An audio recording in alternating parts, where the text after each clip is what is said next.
Welcome back friends. एक बार फिर से स्वागत है आप सभी का मेरे इस चैनल पे।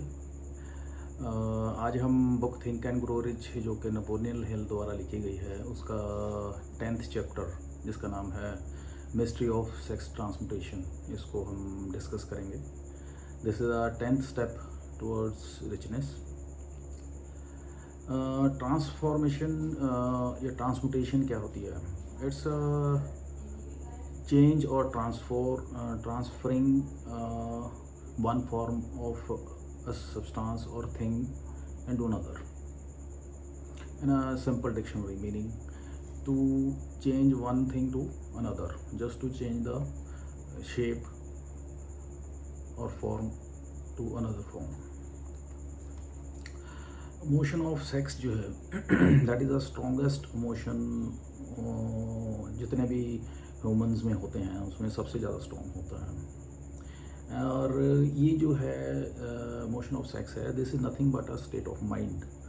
और लोग जो हैं इसके फिज़िकल एस्पेक्ट को देखते हैं और हमारी सोसाइटी में इसके रिगार्डिंग ज़्यादा कुछ डिस्कस नहीं किया जाता, इसके बारे में ज़्यादा बोला नहीं जाता क्योंकि इसको एक सोशल स्टिग्मा या सोशल टैबू माना जाता है। मोशन ऑफ सेक्स जो है इसके 3 पोटेंशियल फीचर्स होते हैं ऑथर के अकॉर्डिंगली। वो जो हैं 3 इस तरह से हैं। पहला है ह्यूमन जो हैं अपनी रेस को आगे बढ़ाने के लिए इस मोशन ऑफ सेक्स को यूज़ करते हैं। दूसरा है मेंटेनेंस ऑफ हेल्थ को मेंटेन करने के लिए यूज़ होता है। थर्ड जो है एक एवरेज इंसान को अगर अपने आप को एक जीनियस में कन्वर्ट करना है तो ये जो है मोशन ऑफ सेक्स है, इसको ट्रांसम्यूटेट किया जाता है। सेक्स ऑफ ट्रांसम्यूटेशन जो है इसका मतलब है shifting of thoughts of physical expression to some other form of thought. कहने का मतलब ये है कि जो थॉट्स हैं हमारी उसको फिज़िकल एक्सप्रेशन में लेते हैं, उसको किसी और फॉर्म में कन्वर्ट करना।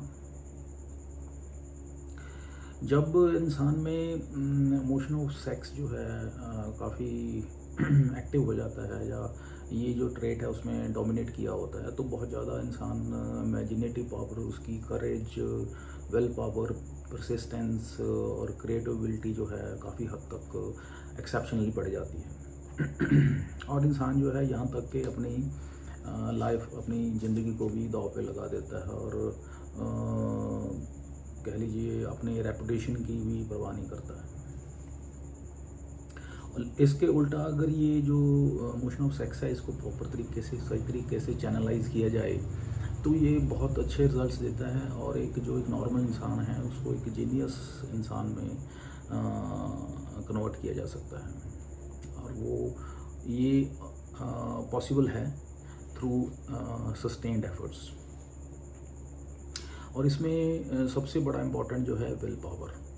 अगर विल पावर आप में है तो आप ये जो एनर्जी है इसको, energy of motion of sex है, इसको आप ट्रांसफ़र कर सकते हैं, इसको कन्वर्ट कर सकते हैं अपनी जो आपकी डिज़ायर है उसको कन्वर्ट करने के लिए, मटेरियलाइज करने के लिए इनटू मॉनेटरी इक्विवेलेंट और what ever you want in your life. और इसको ये जो मोशन ऑफ सेक्स है इसको प्रॉपर चैनलाइज करना या इसको आउटलेट देना बहुत ज़रूरी है, क्योंकि अगर आप इसको, इस मोशन को दबा के रखेंगे वो भी हार्मफुल है आपकी सेहत के लिए, आपकी हेल्थ के लिए। और ये उसी तरह से है जैसे आपने किसी रिवर के पानी को रोकना चाहते हैं आप, तो ठीक है आप उसके ऊपर डैम बना देंगे और टेम्परेरीली उसको पानी को रोक लेंगे, लेकिन उस पानी को आपको आपके पास 2 ऑप्शन हैं। या तो वो पानी जो रुका हुआ है एक टाइम ऐसा आएगा वो ओवर फ्लड हो जाएगा और सारा डिस्ट्रक्शन कर देगा, या दूसरा है आप उसको प्रॉपर चैनलाइज करके आउटलेट दीजिए और उसके आपको 2 फ़ायदे होंगे। एक तो वो जैसे आप उससे पावर जनरेशन कर सकते हैं, दूसरा आप उसको प्रॉपर इरिगेशन के लिए यूज़ कर सकते हैं जहाँ भी आप चाहते हैं। So channelization of this motion of sex बहुत ज़रूरी है। और उसको आप अपने हिसाब से कर सकते हैं एट योर विल। और जितने भी इंसान हुए हैं हिस्ट्री में, जितने भी बड़े बड़े पर्सनालिटीज़, बिग फॉर्चून होल्डर्स जितने भी हुए हैं, उन सभी में ये पाया गया है कि उन्होंने दिस इमोशन ऑफ सेक्स को प्रॉपर तरीके से चैनलाइज किया और अपने जो है बिग फॉर्चून्स को अचीव किया। और जितने भी ये हिस्ट्री में इंसान हुए हैं, चाहे मैन या women, whatever they are, whoever they are, उनमें ये जो इमोशन ऑफ सेक्स था वो बहुत ज़्यादा पाया गया as compare to normal human beings. और यही जो इमोशन था उनमें ज़्यादा पाया गया, स्ट्रॉन्ग था उनमें, और यही उन्होंने प्रॉपर तरीके से चैनलाइज करके उसको सही यूटिलाइज करके ज़िंदगी में जो पाना चाहते थे वो उन्होंने पाया। और दुनिया की पिछले 2000 साल में अगर बायोग्राफीज़ उठाकर देखें लोगों की, तो उसमें आपको बहुत सारे ऐसे एग्जांपल्स मिल जाएंगे जहाँ पे लोगों के पास जो इमोशन ऑफ सेक्स की जो कह लीजिए एक एक्सेप्शनली एक्स्ट्रा उनके पास पावर थी, और जिनको उन्होंने सही तरीके से यूटिलाइज करके अचीवमेंट्स की।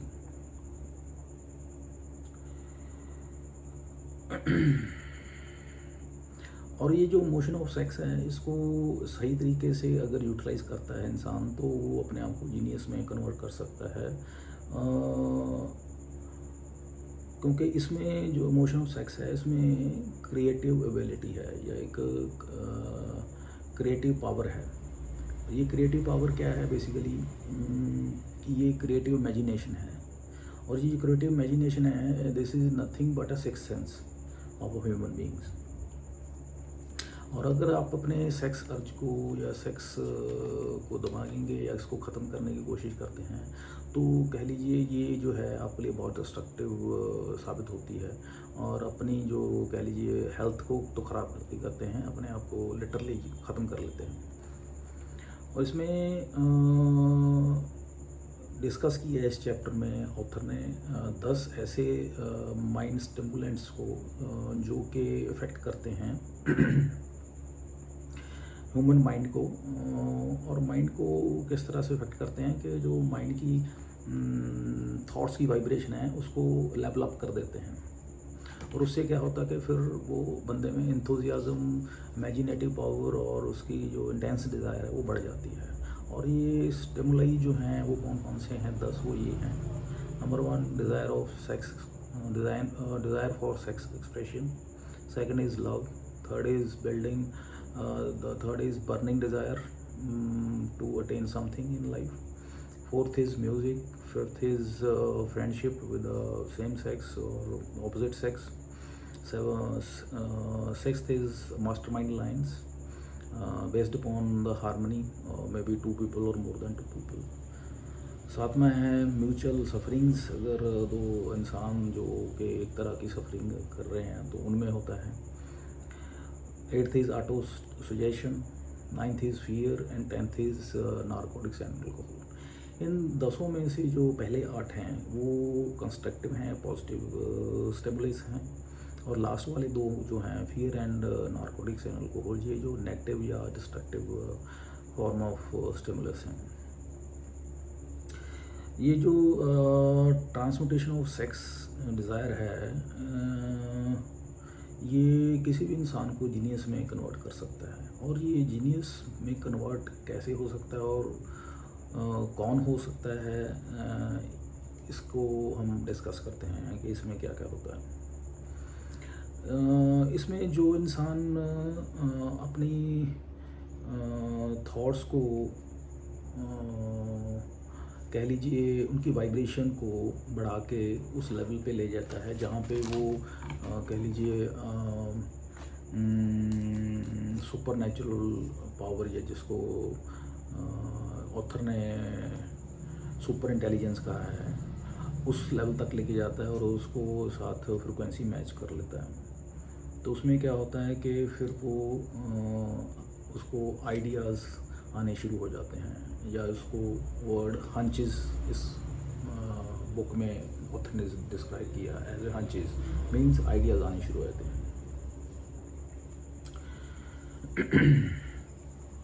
और आपकी जो सोर्स ऑफ नॉलेज है, ये जो सुपर नेचुरल इंटेलिजेंस है, इसके साथ कम्युनिकेट कोई भी कैसे कर सकता है। और इसके बारे में कहा है ऑथर ने कि ये हमारी जो है सिक्स्थ सेंस है या क्रिएटिव इमेजिनेशन है, इसके थ्रू ये जो सुपर इंटेलिजेंस है उसके साथ कम्युनिकेट कर पाता है इंसान। और ये तब होता है जब आपकी जो थॉट्स हैं माइंड की, वो एक एक्सीडिंग लेवल पे वाइब्रेट करती हैं।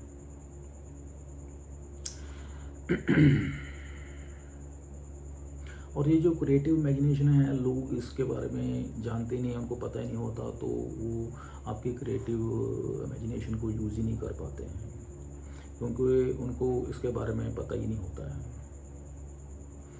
और इस पावर को, क्रिएटिव इमेजिनेशन को इंसान पैदा कर सकता है, इसको बढ़ा सकता है। It's just like an example, जैसे प्रैक्टिस मेक्स मैन परफेक्ट। और ये जो है एक मसल की तरह है क्रिएटिव इमेजिनेशन। आप जैसे मसल को एक्सरसाइज करके इसको डेवलप कर सकते हैं, उसी तरह से आप अपनी क्रिएटिव इमेजिनेशन को डेवलप कर सकते हैं। और ये जो क्रिएटिव इमेजिनेशन है, ये डायरेक्ट लिंक है between your finite mind and infinite intelligence. और इसका बेनिफिट उठा सकता है कोई भी इंसान to convert his desire into monetary equivalent और whatever he wants to have in his life. और दुनिया में जितनी भी इन्वेंशंस, डिस्कवरीज हुई हैं, वो this due to creative imagination ही हुई हैं। और ये जो आइडियाज़ इंसान के दिमाग में आते हैं due to creative imagination, these are called hunches. These comes in the form of sudden ideas. All of a sudden किसी को कुछ ख्याल आता है बैठे बैठे, all of a sudden, जो कि कभी सोचा नहीं होता उसने, तो this is a hunch, a sudden surprising idea. और ये इसका सोर्स क्या क्या हैं होते, उसके सोर्सेज होते हैं, इनफाइनाइट इंटेलिजेंस होती है एक। दूसरा हो सकता है वंस ओन सबकॉन्शियस माइंड। और इसमें क्या होता है कि उसके अपने थॉट इम्पल्सेस ऑलरेडी स्टोर्ड हुए होते हैं, वो 5 सेंसेस के थ्रू रीच आउट होते हैं। थर्ड है from mind of other people, जो कि अपनी थॉट्स को रिलीज़ करते हैं इन फॉर्म ऑफ आइडियाज़ और conscious thoughts. And fourth is from the subconscious mind of other people. जो क्रिएटिव इमेजिनेशन है, ये कब काम करती है? जब इंसान की जब जैसे कि पहले डिस्कस किया कि जब जो थॉट वाइब्रेशन है एक एक्सीडिंग लेवल पे जाके वाइब्रेट करती हैं, तब जाके जो है अपनी जो उसकी फ्रिक्वेंसीज जो हैं, उस सुपर इंटेलिजेंस की जो उसको अचीव करती हैं या उसको कनेक्ट कर पाती हैं। और ये होता है सिक्स्थ सेंस के through. This is so called sixth sense, जिसमें क्या होता है, जो इंसान जो है बहुत रिसेप्टिव हो जाता है इस हर चीज़ को, इस आइडियाज़ को जो कि सुपर इंटेलिजेंस से आती हैं। और ये जो सिक्स्थ सेंस ही है जो कि सबसे बड़ा डिफरेंस होता है एक ऑर्डिनरी बंदे में और एक जो जीनियस बंदा होता है। और क्रिएटिव फैकल्टी जो है वो रिसेप्टिव हो जाती है as compare to other people, जब आपका जो सबकॉन्शियस माइंड जो है एक्टिव हो जाता है। और सबकॉन्शियस माइंड कब एक्टिव होता है? जब उसको रिपीटेडली उसमें उसको एक्टिवेट किया जाता है या उसको स्टिमुलेट किया जाता है। और ये जो क्रिएटिव इमेजिनेशन है, इसको बाय प्रैक्टिस हम इसको कह लीजिए एनहांस कर सकते हैं। और जितने भी आर्टिस्ट होते हैं, पोएट होते हैं, राइटर्स होते हैं, म्यूजिशियंस होते हैं, वो सारे अपनी अचीवनेस कैसे प्राप्त करते हैं? दे यूज़ देयर क्रिएटिव इमेजिनेशन। और इसमें एग्जांपल दी है कि जैसे एक ओरेटर होता है, वो अपने स्पीच देने से पहले 1-2 मिनट के लिए आंखें बंद करके प्रार्थना करता है। और जब उसे पूछा जाता है कि आप क्या करते हैं, तो वो कहता है कि मैं आंखें बंद करके जब कर बैठता हूँ, कुछ सोता हूँ, तो मुझे आइडियाज़ आते हैं, हंचेस आते हैं, तो उसका मैं फिर जो मैं स्पीच देता हूँ तो उसमें मेरे को फैसिलिटेट होता है। और इसी तरह से एग्ज़ाम्पल दी है अमेरिका के सक्सेसफुल फाइनेंसर्स हुए कुछ, वो भी जब थे कि डिसीजन लेते थे कुछ कभी, तो वो आंखें बंद करते थे अपने 1-2 मिनट के लिए। तो उसके पीछे भी कारण यही उन्होंने बताया कि जब वो आंखें बंद करते थे तब वो इनफाइनाइट इंटेलिजेंस के साथ उनका कनेक्शन होता था, और तब उनको डिसीजन मेकिंग जो उनको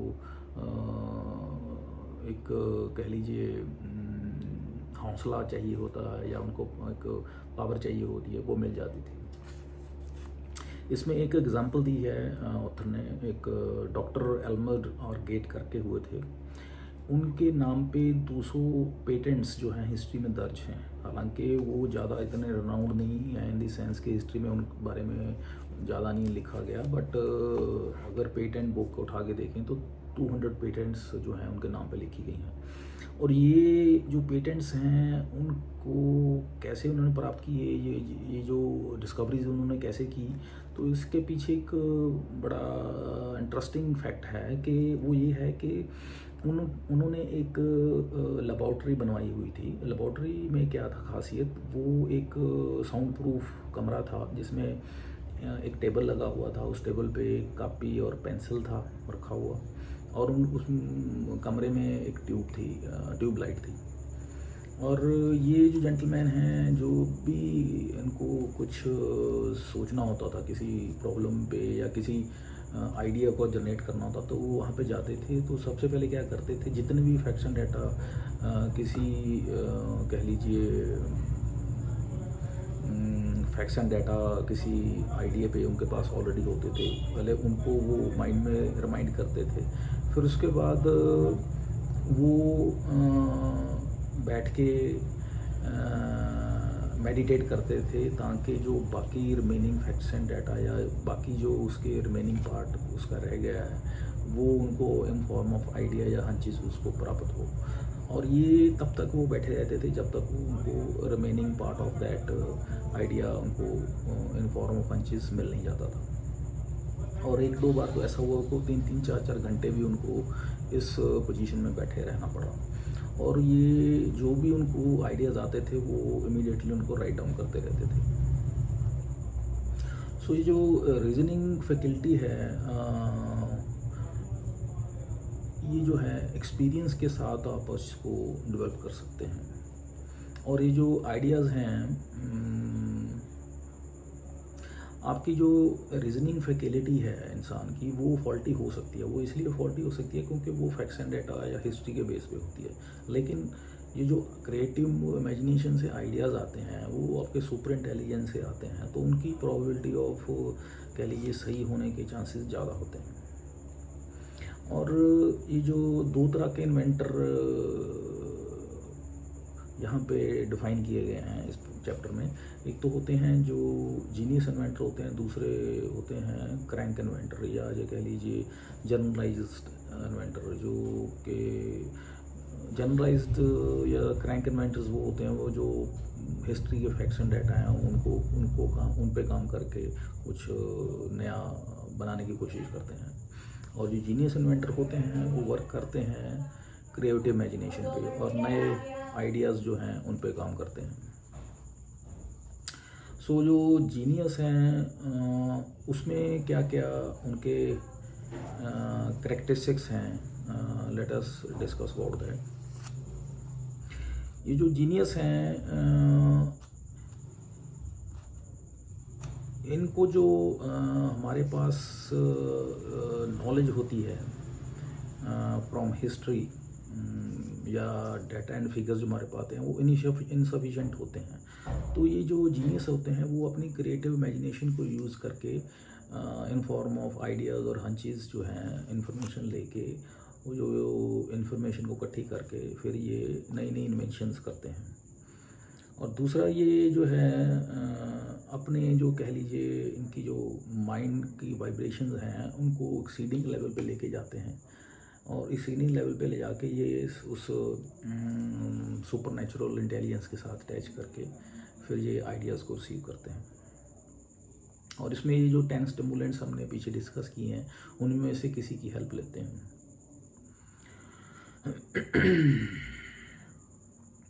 और इसमें ये जो है जीनियस जो है, जो फैक्ट्स एंड डेटा या कह लीजिए जो उनके पास ऑलरेडी होते हैं उसको पहले ये माइंड में लेते हैं, फिर उसके बाद ये जो कह लीजिए सबकॉन्शियस को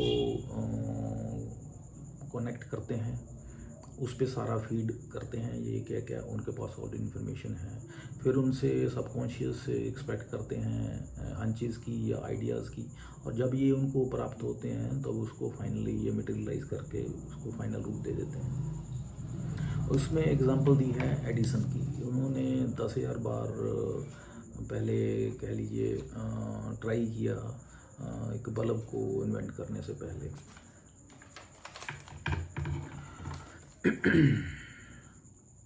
और इसी तरह से जो क्रिएटिव इमेजिनेशन फैकल्टी है उसको उसकी एग्जांपल्स हिस्ट्री में बहुत सारी ऑथर ने दी। इसमें एग्जांपल्स क्रिएटिव इमेजिनेशन की हिस्ट्री में ऑथर ने दी हैं, जैसे कि लिंकन की एग्जांपल दी है। उन्होंने अपनी ग्रेटनेस अचीव की और उसकी ग्रेटनेस को अचीव करने का था उनका रीज़न स्टिमुलस ऑफ लव। और एक लेडी थे एना रोटलची जिनके वो प्यार में थे, और उस लेडी की वजह से उनके लव का स्टिमुलेशन जो था उनकी सक्सेस का कारण था लिंकन की। और हिस्ट्री में ऐसे बहुत सारी एग्जांपल्स हैं जहाँ पे मैन एंड वुमेन जो हैं उनमें क्रिएटिव इमेजिनेशन जो थी आई, उसका कारण था stimulation of sex desire. Napoleon Bonaparte करके हुए, उनकी स्टिमुलस जो थी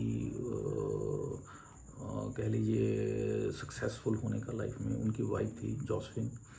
और ह्यूमन माइंड में जो है ह्यूमन माइंड जो है रिस्पॉन्ड करता है स्टिमुलस को, और स्टिमुलस में जो मेन सबसे इम्पोर्टेंट और सबसे बड़ा है वो है stimulus of sex.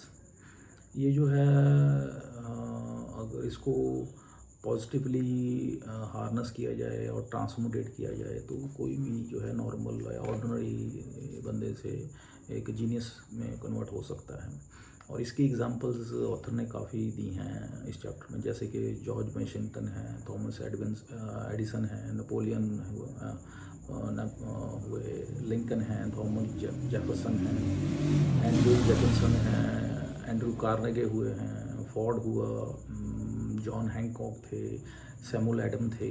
So these are the examples जिन्होंने अपनी इस मोशन ऑफ सेक्स को जो है सही तरीके से पॉजिटिवली ट्रांसमिटेड करके एक जीनियस में वो अपने आप को कन्वर्ट कर पाए। सो सेक्स एनर्जी जो है एक इट्स अ क्रिएटिव एनर्जी, जिससे क्या है कोई भी इंसान अपने आप को जीनी में कन्वर्ट कर सकता है। और इसके लिए पास्ट हो, प्रेजेंट हो या फ्यूचर में जितने भी लीडर्स होंगे या जीनियस होंगे, वो इस फोर्स को उनको पॉजिटिवली उनको ट्रांसमुटेट करना ही पड़ेगा।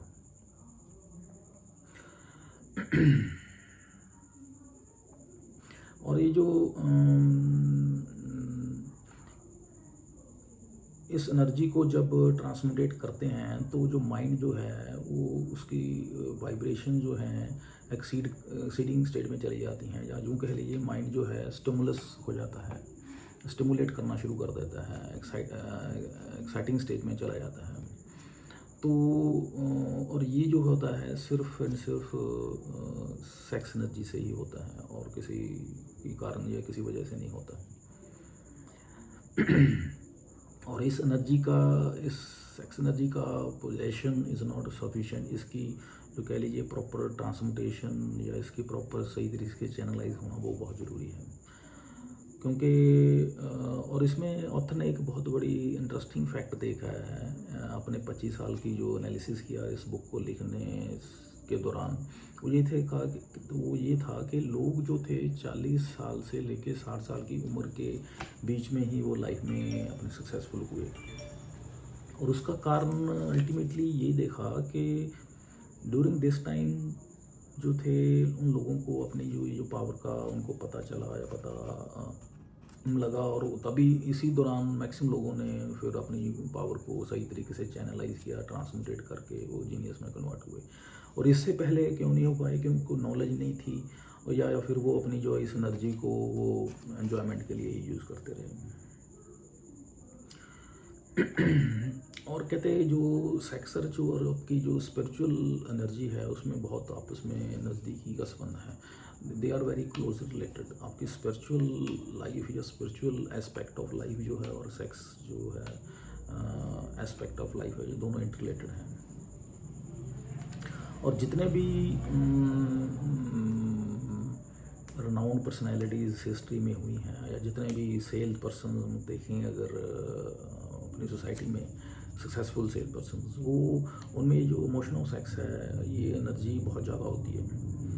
और ये उससे क्या होता है, एक पर्सनल मैग्नेटिज्म होता है, और ये जो एनर्जी है, सेक्स एनर्जी है, वो ट्रांसफ़र होती है, वो कम्युनिकेट होती है अदर्स को, उसकी वजह से वो ज़्यादा सक्सेसफुल होते हैं। और ये किस तरह से कम्युनिकेट होती है, in the form of shake hand, in the terms of tone of voice, posture of body, किस तरह से वाइब्रेशन ऑफ थॉट्स होती हैं, बॉडी को किस तरह से ग्रूम करते हैं, ये सारे फैक्टर्स जो हैं इसमें काउंट होते हैं।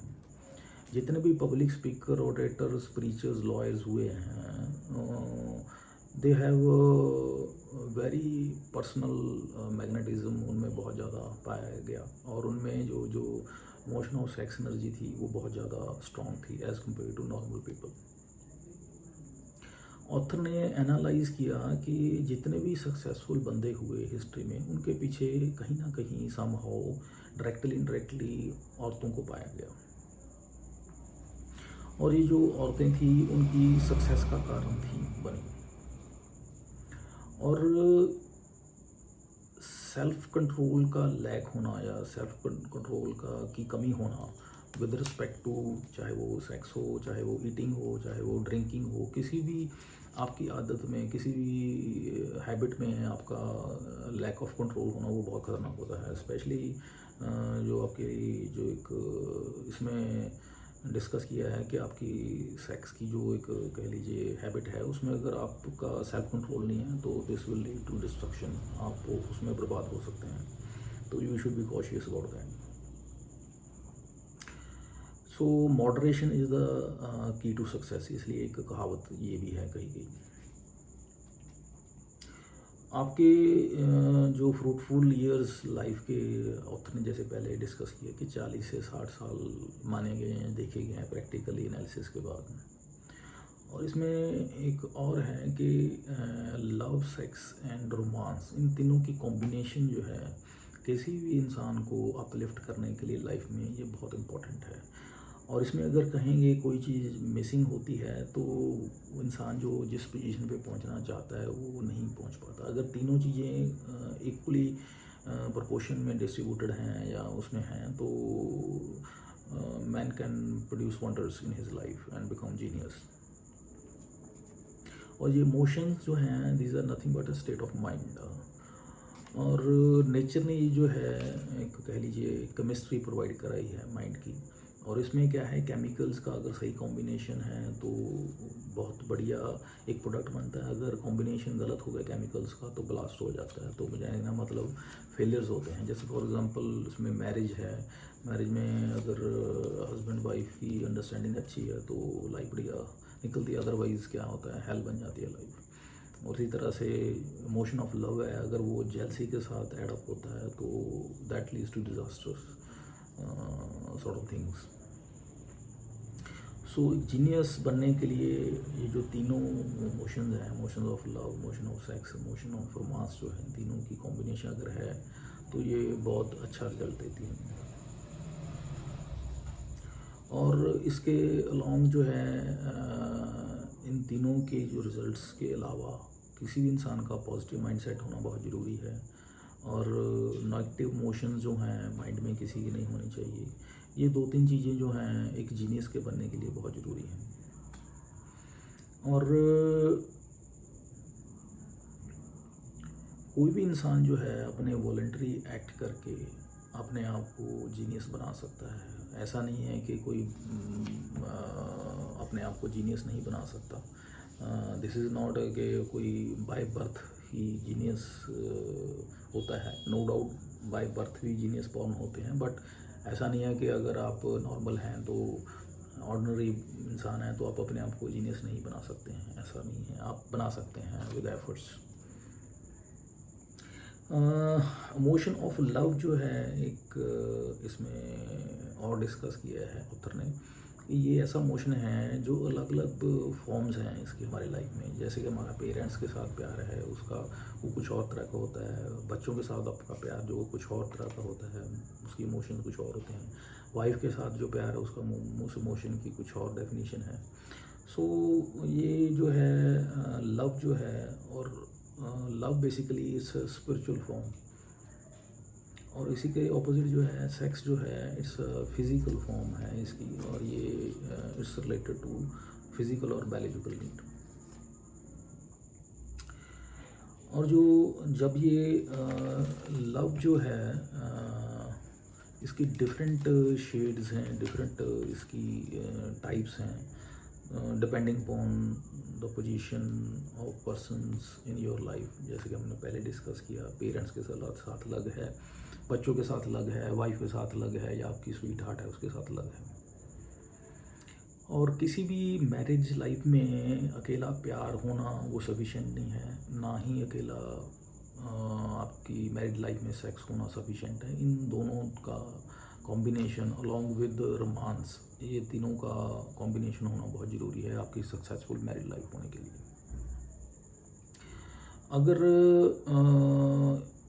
आपके पास ये चीज़ें तीनों का ब्लेंड नहीं है तो एक दिक्कत की बात हो जाती है, क्योंकि उसमें क्या है फिर आपकी understanding of the both partners in a marriage वो जो है डिस्टर्ब हो जाती है। एक कहावत है कि मैंस वाइफ मेक हिम और ब्रेक हिम। तो इसका मतलब ये है कि औरत को पता होता है कि ये जो लव सेक्स एंड रोमांस की जो कॉम्बिनेशन है उसके साथ कैसे लाइफ पार्टनर के साथ बैलेंस बना के चला जा सकता है या चला जाना चाहिए। और एक जो वाइज या एक समझदार औरत है वो इस चीज़ का ख्याल रखती है। No doubt it's both way necessary. एक मर्द को भी ये चीज़ को अंडरस्टैंड करना चाहिए, क्योंकि ये it's a both way partnership. और कहते हैं हिस्ट्री में जो एग्जांपल दिया ऑथर ने, हंटर्स होते थे, वो क्या करते थे, वो हंटिंग करते थे। नॉर्मली सभी हंटर्स हंटिंग करते थे, मार के शिकार लेके आते थे, बट कुछ जो होते थे स्ट्रॉन्ग हंटर्स होते थे और वो अपनी पावर को डिस्प्ले करते थे। वो पावर को डिस्प्ले किसके लिए करते थे? Just to influence the womens. So एक ये ह्यूमन टेंडेंसी है या थी है और रहेगी कि वो हर कोई जो आदमी है या मर्द है वो औरत को इन्फ्लुएंस करना चाहता है। और ये जो टेंडेंसी है जो समझदार औरत है उसको पता होती है और उसका कभी भी मिसयूज नहीं करती है। और इन द लॉन्ग रन जो है एक आदमी को भी पता होता है कि वो एक सही औरत के बिना उसकी लाइफ जो है पूरी नहीं है। So this is all about this chapter of mystery of sex transmutation. This is a 10th step. उम्मीद करता हूँ आप सभी ने काफ़ी कुछ लर्न किया होगा इस चैप्टर में से, जैसे कि काफ़ी कुछ मैंने लर्न करने की कोशिश की है। नेक्स्ट वीडियो में एक नए टॉपिक के साथ अगले चैप्टर के रिगार्डिंग फिर मिलेंगे। तब तक के लिए इजाज़त दीजिए, मिलते हैं। तब तक के लिए have a nice day. Thank you.